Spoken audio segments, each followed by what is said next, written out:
আসসালামু আলাইকুম সবাইকে। লাইফস্টাইল উইথ বউ শাশুড়ি পেজে আপনাদের সবাইকে স্বাগতম। আশা করছি আপনারা সবাই ভালো আছেন। আজকে নিয়ে এলাম চিকেন বান। চলুন দেখে নেওয়া যাক এটা কিভাবে বানাচ্ছি। আচ্ছা, আমার ডোটার জন্য আমি এখানে 1 কাপ পরিমাণ দুধ নিয়ে নিয়েছি বানের ডোয়ের জন্য, আর সাথে দিয়ে দিচ্ছি আমি 2 টিস্পুন ইস্ট।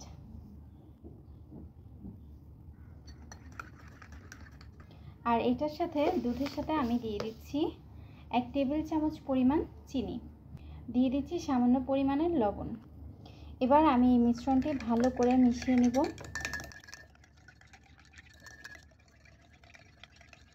এবার আমি এটিকে ঢেকে রেখে দিব 10 মিনিটের জন্য।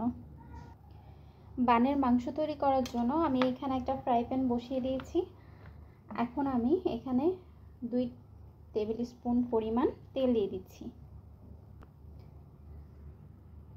দিয়ে দিচ্ছি 1 কাপ পরিমাণ পেঁয়াজ,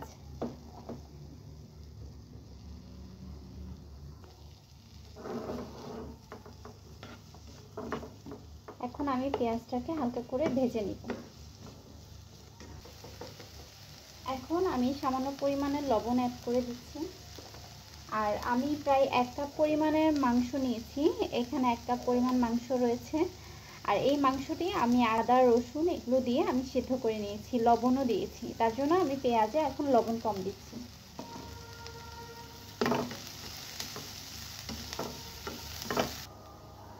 তারপর আমি এখানে মাংসগুলো দিয়ে দিব। তারপর দিচ্ছি 1 টেবিল চামচ পরিমাণ টমেটো কেচাপ, 1/2 চা চামচ পরিমাণ গোলমরিচের গুঁড়া, 1/2 চা চামচ পরিমাণ গরম মশলার গুঁড়া, সামান্য একটু চিলি ফ্লেক্স। এখন আমি এগুলোকে ভালো করে মিশিয়ে নিব। আমার মাংস যেহেতু আগেই সেদ্ধ করা আছে, তার জন্য এটাকে ভালোভাবে মিশিয়ে নিলে 5 মিনিটের মতো রান্না করে নিলেই হয়ে যাবে।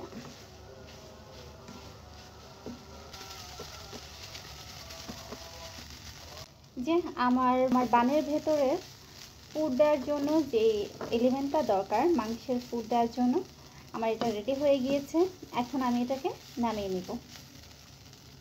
ডো বানানোর জন্য আমি এখানে একটা স্টিলের একটা বোল নিয়ে নিয়েছি। এখন আমি এখানে 2 কাপ ময়দা দিয়ে দিব।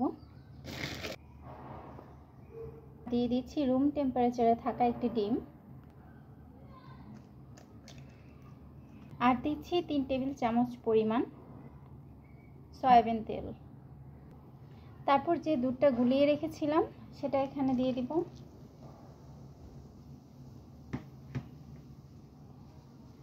দিয়ে আমি এটা ভালো করে মাখিয়ে নিব। প্রায় 7 থেকে 8 মিনিটের মতো আমি এটাকে মাখাবো।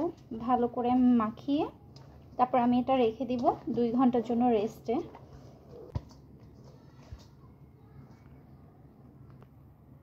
আমার মাখানো কমপ্লিট। আমি এখন একটু তেল ব্রাশ করে নিচ্ছি চারপাশে।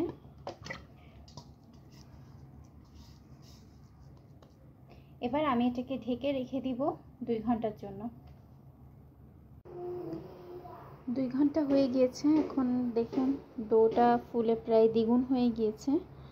এখন আমি বানগুলোকে ভাগ করে নিব। ডো থেকে আমার এই কয়েকটা লেচি হয়েছে। এখন আমি এই লেচিগুলো দিয়ে আমি এখন বান রেডি করব। আপনাদেরকে দেখাচ্ছি বান রেডি করে। যে আমি একটা লেচি নিয়ে নিয়েছি, এখন আমি এটাকে এইভাবে করে প্রেস করে একটু ছড়িয়ে নিব।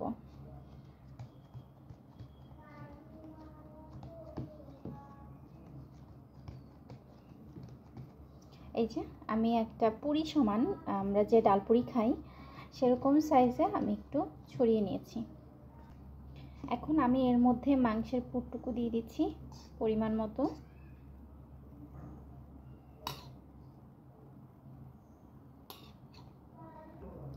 এই যে এখন আপনারা প্লিজ একটু খেয়াল করে দেখুন, এখন আমি এটা এপাশ থেকে এভাবে করে নিয়ে নিচ্ছি।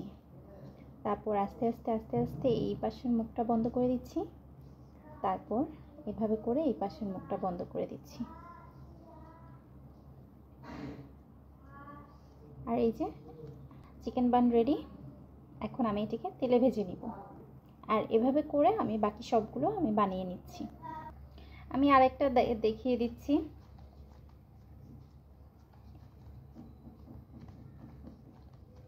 এভাবে পুরির মতো করে ছড়িয়ে তারপর মাঝখানে পুর দিব। এই যে এখন পুর দিয়ে দিলাম, তারপরে আমি এই যে ঠিক এইভাবে করে সাইডটুকু আমি সিল করে দিব।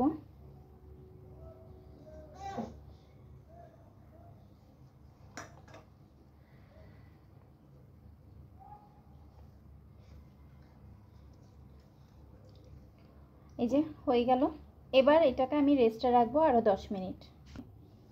এই যে তেল গরম হয়ে গিয়েছে, এখন আমি এখানে এই বানগুলো দিয়ে দিব। আমি একটা একটা করে ভাজবো। আমার বান ভাজা শেষ। এই যে আমি এখন তেলটুকু ছেঁকে ভালো করে নিয়ে নিচ্ছি।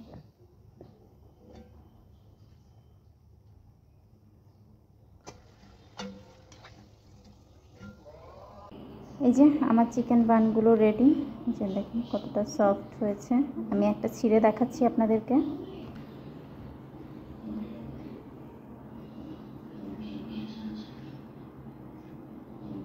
এই যে দেখতে পাচ্ছেন খুব সুন্দর করে ফুলে উঠেছে এবং খুব সফট হয়েছে। সবাই ভালো থাকবেন, সুস্থ থাকবেন। লাইফস্টাইল উইথ বউ শাশুড়ির পাশে থাকবেন। আল্লাহ হাফেজ। আসসালামু আলাইকুম।